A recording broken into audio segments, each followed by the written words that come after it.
Hello everyone, Nadezhda here, and today's lesson is going to be all about stairs in Revit.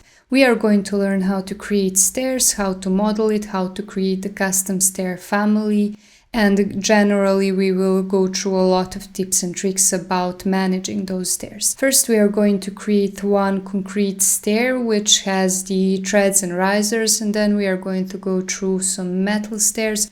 And we are also going to learn all about these stair rules for modeling. So let's begin. First, I go to Stair tool, and the first step is actually choosing the family from which you are going to be creating your stair. As I said in the beginning, we are first going to be creating one concrete stair with treads and risers, and in that case, I'm going to choose this monolithic stair. Of course, if you are, for example, creating some metal stair, you are going to be choosing this one, and basically this part depends on the stair type you want. I choose monolithic stair, and the first thing I do, I go to the edit type. I duplicate this stair because I don't want to override the default one, so I call it test stair. And now I have those three rules that are actually the most important thing to set up right away. First part is maximum riser height, and that part actually depends on the rules and regulations in your area. Basically, you have some local rules that you have to follow regarding this, and these are basically different in all of the states. And in my area, the 18 centimeters is actually the maximum permittable height in the residential building areas. Of course, that is not the optimal height. If you are reaching to have this stair that is comfortable, you are going to reach the height that is not above 170. Of course, this really depends on the project. If you are going to be working on some non-residential, some technical projects, then you can go even higher. But for example, some landscape projects, they require even the lower height. So this is very, very specific for the project and for the area. I'm going to be keeping it as 17, and minimum tread depth is not so important for regulations, but it is important for you because you want to set up the default value. Because once you set up the number here, all of these tread depths are going to be drawn in this value that you set up here. So you do want to set up the default value so you have the least possible work to do after setting this up. So I'm going to set it to be, for example, 30 centimeters. And the same goes for the minimum run width. Basically, you want to set up this minimum run width because you don't want to be setting it up later that much. Of course, you're not going to be probably having the same widths, but you do want to have some width that you're going to be having the most. So let's just set up 1 meter here like it is now, and let's click OK. And now we see that we have this desired number of risers, and that is actually the least amount of risers that you can have without going above your maximum riser height. Of course, I can change that. If I want to have 21, I can just click OK here, and I get this error that is more like a notification, so I am aware that I am going above my desired maximum height. But you can cross it if you want. You just click OK, but it is not actually recommended that you do that. You should actually set up your heights in a way that you will follow them. So I click cancel here, but I can go with, for example, 24, and that will cause no problems. I'm just going to return to 22, and here we have those 30 centimeters, which are our default values. And we can also change the run width here, actual run width. So we simply now draft the stairs. First, we define, of course, the base level and top level and their offsets, and now we can start drafting. When drafting the stairs, you also have where you want your location line to be. This is basically a help for you when you are drafting, because if you want to start from the left, if you have the wall on the left, you actually want to align with that wall, so your line of drafting will actually be there. So you can choose whether you want it to start from the left, center, right, or you want it to start from supports. I'm going to leave this to left, and I'm just going to start drafting. And as you can see, once I'm drafting my stairs, I get this number below that says 9 risers created and 13 remaining. So if I want to have the landing in the middle, what I want to do is I want to draft ideally 11 risers here, and then I want to stop, and then I will have the pause.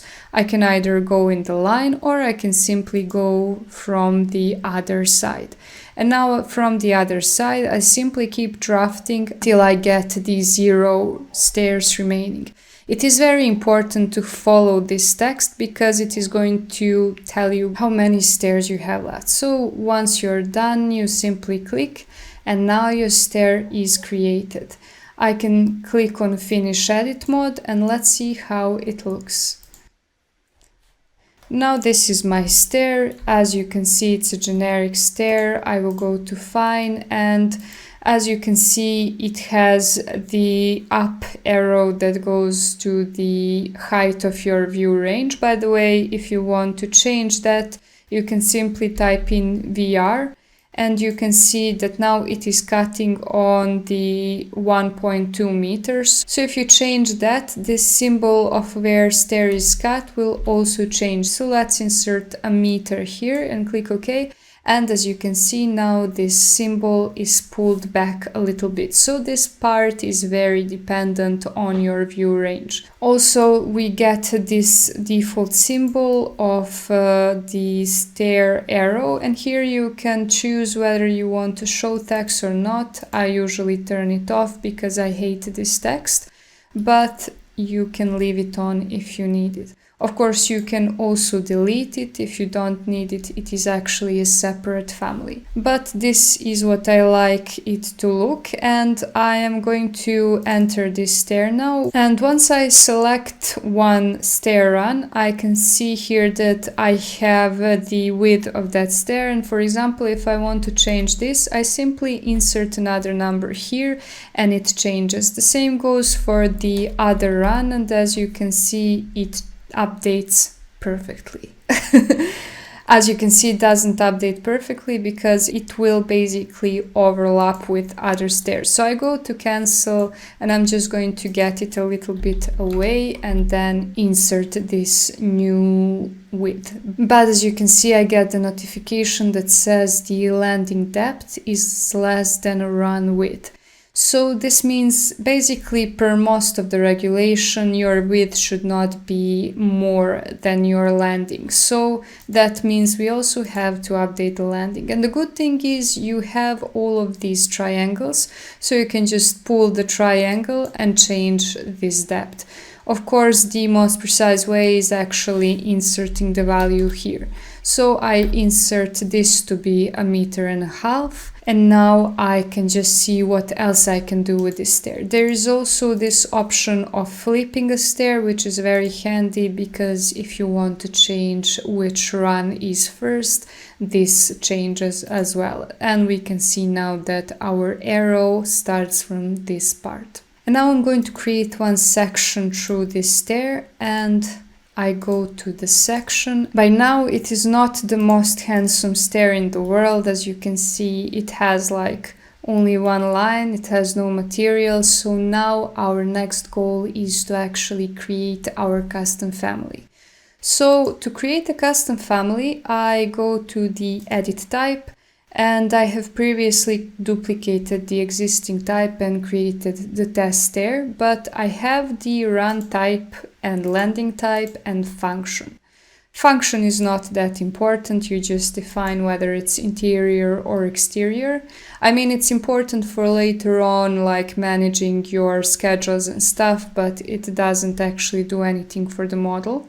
But here in the construction we have run type and landing type, and one way to access these tools is actually clicking on these 3 little dots, and another way to access them is actually with the tab taster on the keyboard. You can click tab, and then as you can see now I have selected the runs or I have selected the landing.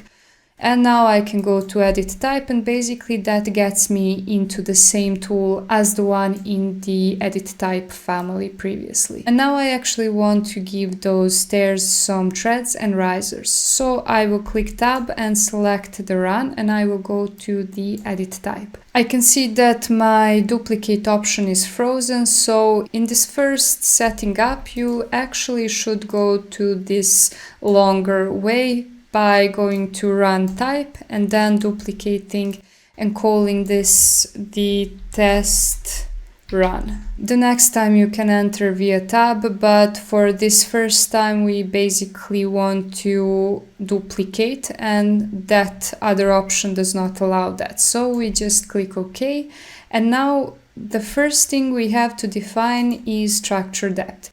Basically, structure depth is this. Basically, we have this value from the bottom of the stairs up until this point. So this is going to be the value that you want. Basically, I go back to the edit type of the test run, and now I can just go to the tab. So I insert the structural depth, and I want this to be, for example, 200.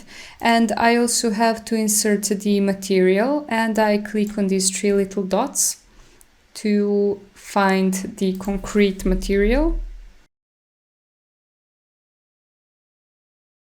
So I will just assign it the concrete cast in place, and I am just going to give it this diagonal crosshatch. I actually like crosshatch more than this pattern that already exists. And that way, as you can see, we get the pattern, and we have also changed our stairs to be 200 structural depth.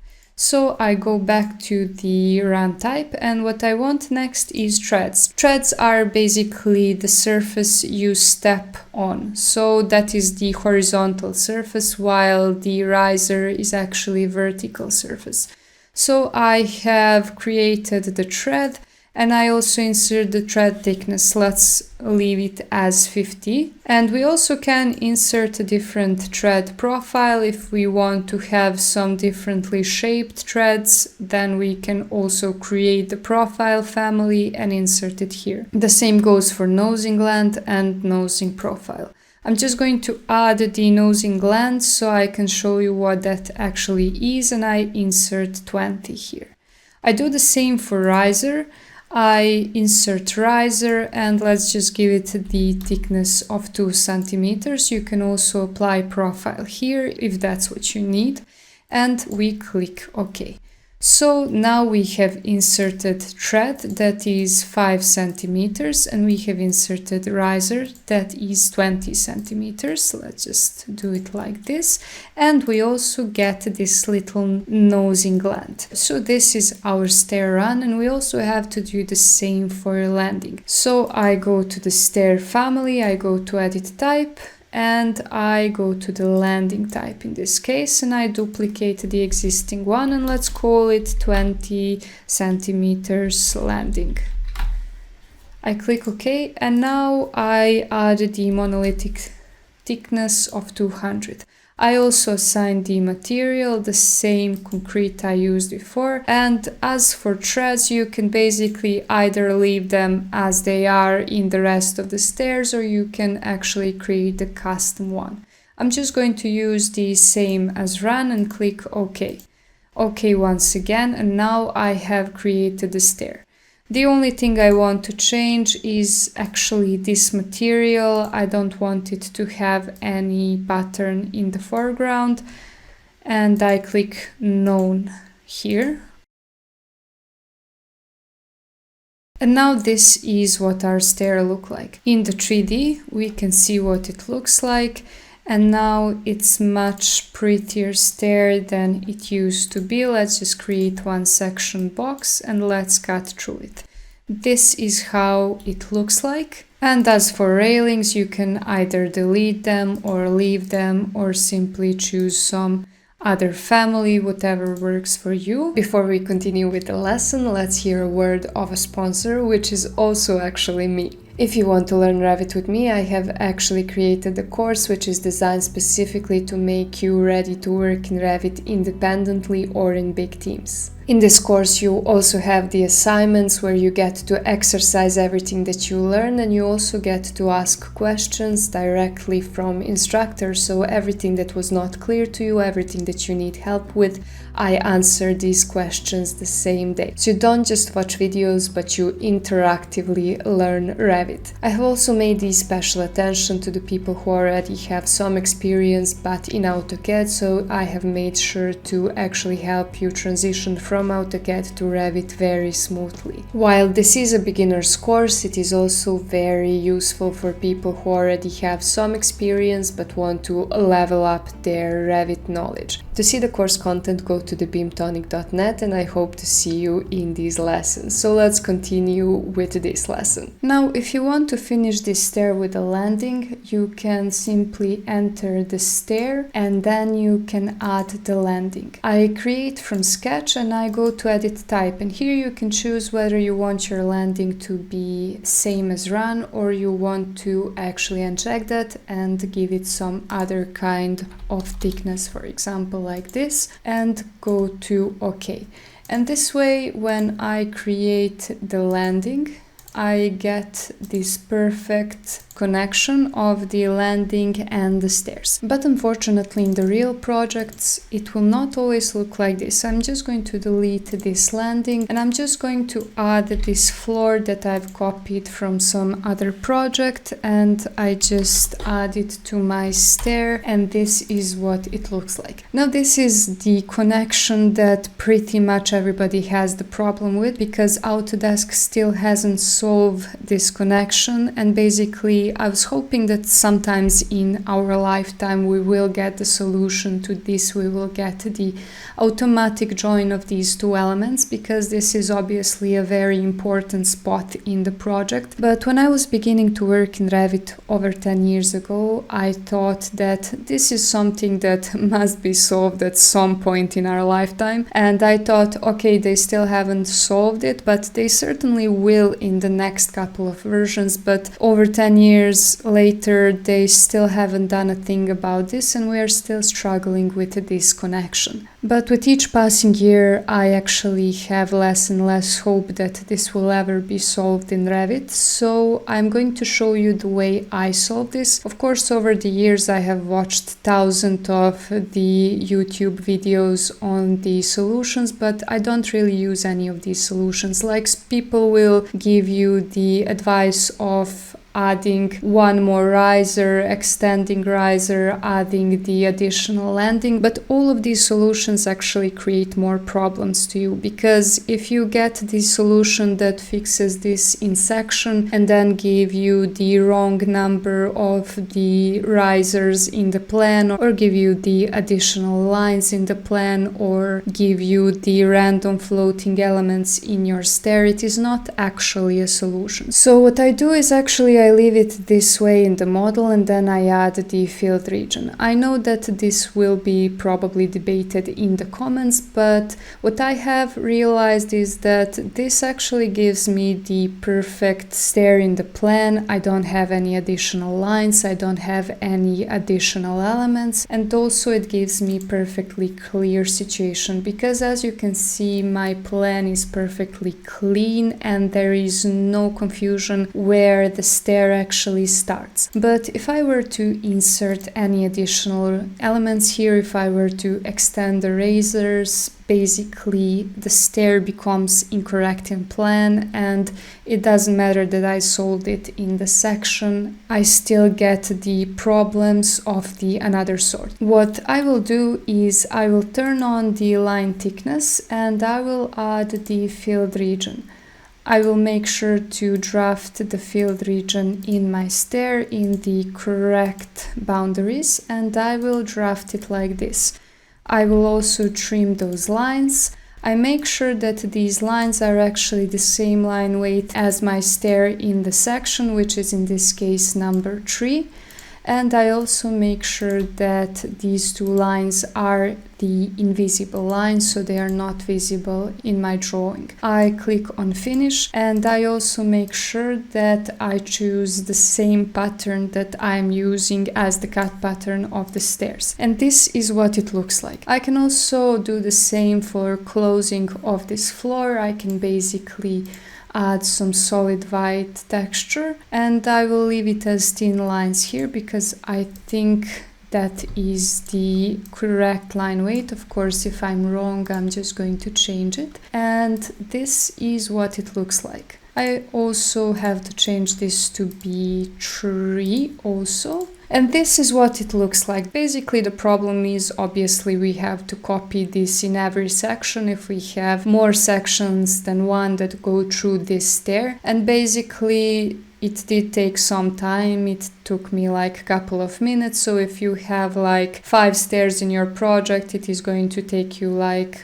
more than a couple of minutes. But this way I actually have the slab that is perfect in its boundary. I have the stair run that also ends exactly where it's supposed to end in the model. And I have the section that didn't take me much time to actually draft. Like I said, I'm not claiming that this is the best solutions, but since I have modeled the thousands of these stairs, since I have created the thousands of sections, this turned out to be the most correct solution that doesn't cause any trouble in the plans, in the schedules, and that is actually the most efficient way to handle this. Of course, if you have any better solutions, post in the comments below and let's discuss about it. Another important option that we have is begin and end with the riser. In this stair that we have previously created, we see that basically our staircase ends with the riser, and basically our risers go to this point of the finish of the landing or floor in this case. But I can create a new stair, and I'm going to click on this drop down menu, and instead of stairs I'm going to choose runs. And here I have 2 options, begin with riser and end with riser. I will uncheck the end with riser and I will create a new stair. I will create 11 stairs here and 11 stairs here. And now we see that our stair number is actually 1 stair before the final stair. I click OK and I will create the section through this stair. And I go to this section and we see that here situation is a little bit different. We are no longer ending the stair with the riser, but instead we have the entire thread here and then it connects at the same level with the floor. So this is another handy option that you can choose if this is the kind of stairs you need. The same thing is with the begin with riser. Essentially, if we were to uncheck that, the very similar thing is with the begin with riser option. When I create one more stair, I go to the stair option and instead of stair, I choose runs. I will check end with riser and uncheck begin with riser. And once I create this stair and I go to the section of that stair, I can see that it begins with this thread instead of with the riser. And this was all about concrete stairs, so let's model one metal stair. I go to the stair tool and the process is pretty much the same, only we don't choose monolithic stair here, but instead we choose this metal plate stringer. First step is the same, we go to the edit type, we duplicate this stringer and then we decide the maximum riser height, minimum thread depth and minimum run width. Here then we decide how many stairs we want to have and we decide what their thread depth is going to be. And once that is all done, we simply model one stair. But now the rules get a little bit different and I will just go to 3D and let's see how it looks. And it looks a little bit odd. It is not the most regular stair, so let's edit this family to look like one of these neatly designed stairs. Let's just first turn this to textures and I will just delete this railing, and let's also create one 3D section through our stairs. And once I have done all this, I go to the edit type option and we also have the options of run type and landing type. pretty much the rules are the same. And for example, in this case, I don't want to have the riser. I want it to be some wooden plank as the tread, and I will uncheck the option of risers. I will make sure that tread option is checked. I will give it a little bit more thickness, and I will also change the material of the tread. I will make sure it is some wood. Let's just add some default wood, for example, oak flooring, and click OK. And now I also have to do the same for landing. I will make sure that landing is same as run. And the important element that we didn't have in the previous stairs were actually the stringers. And stringers are right and left support of this stair. We can have the middle stringer if that is something we need, and this is how it would look. I will go back to the stair. And here as the default stringer we have this 6mm plate, and we can also change that. We can duplicate this one stringer and call it, for example, 10mm plate, and click OK. So here we choose what the profile will be. If we have some specific stringer, we can create the new profile family, and we choose basically the structural depth on the run and structural depth on the landing. And on the run I will add, for example, 100mm, and on the landing I will add, for example, 200mm. Here basically then it remains 300, and width I will change to 10. And once I'm done with that, I click OK. Basically, we also pick that family as our right plate, because we have to assign these families to both right and left, and this is what we get. I don't need this middle support, so I'm going to uncheck this, and now this is our stair.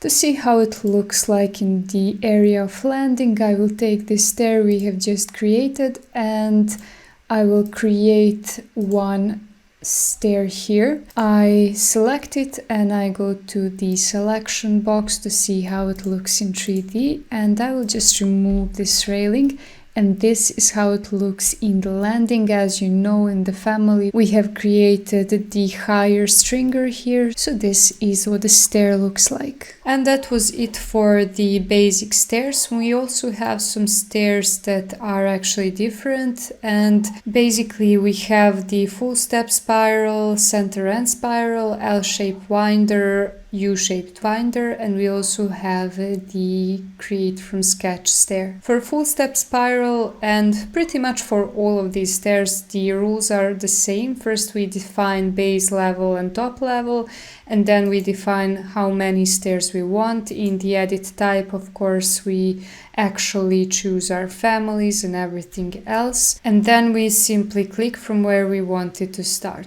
As you can see, as the radius changes, also the stair change. So you make sure that you hit the radius you want and you click OK. And now you have these stairs. And this is how it looks like.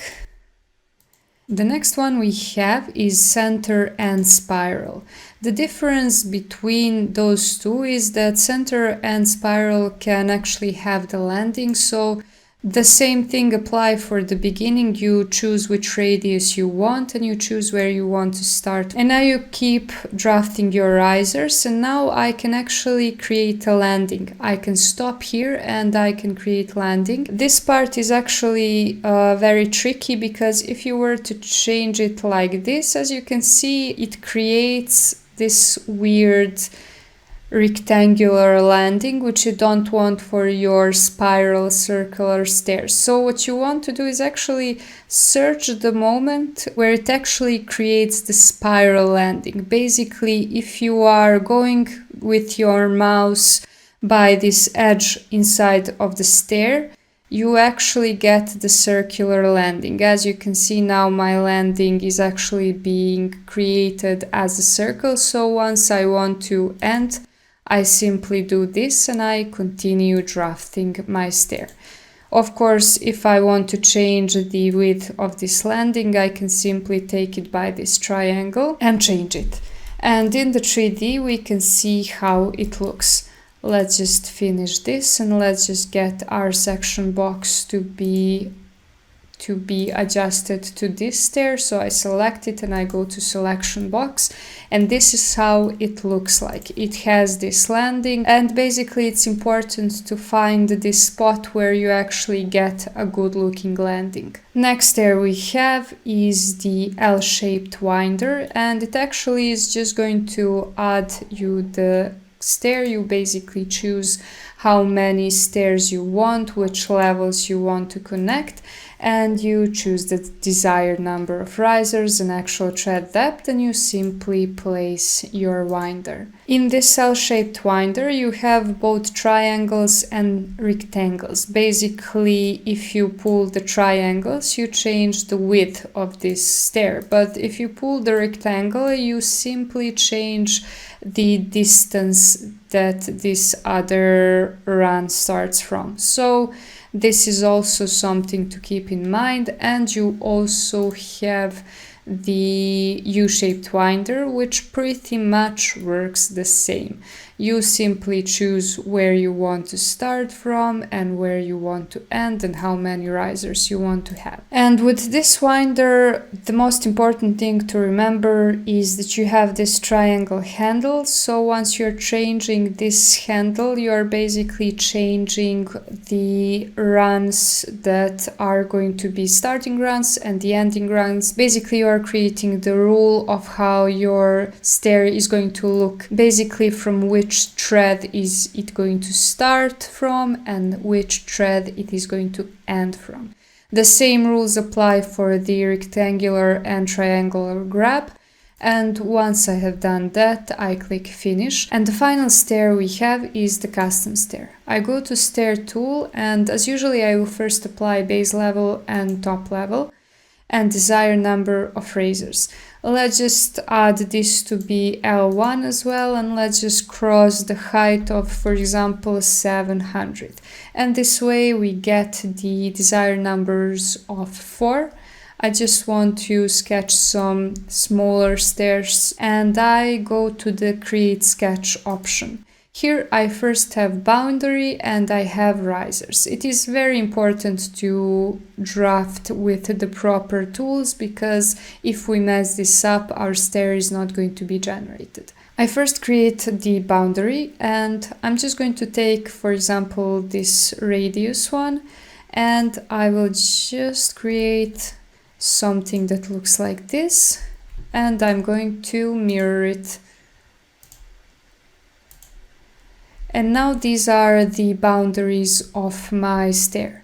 Next, I choose the riser tool, and I'm just going to start drafting risers until I get the 0 risers remaining.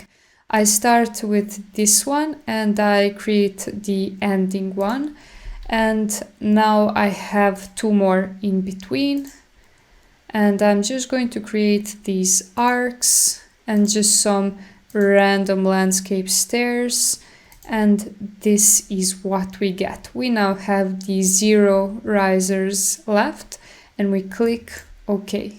Now we can also create landing, and I choose landing tool, and I'm just going to create sketch. Let's just also take this radius arc and let's just sketch something like this. I don't know what I'm drafting, but doesn't matter. I also ended with radius and I click OK. I will just finish this. And I'm going to select my stair, and this is how it looks. It is nice looking stair. I just double click on this railing to get rid of this line and click on enter, and this is what my stair looks like. It is a very handy tool for whenever you need to model stair that is custom, that has specific shape, but it is very important to keep in mind what is boundary and what is risers. Basically, your boundary is only the boundaries of your stair runs, and it has the green color, and these black lines are your risers, and it is very important to follow how many of these you should draft. And that is it for this lesson. If there are any questions, comment below, and if you like my videos, like and subscribe. Thank you for watching and see you in the next lesson. Bye!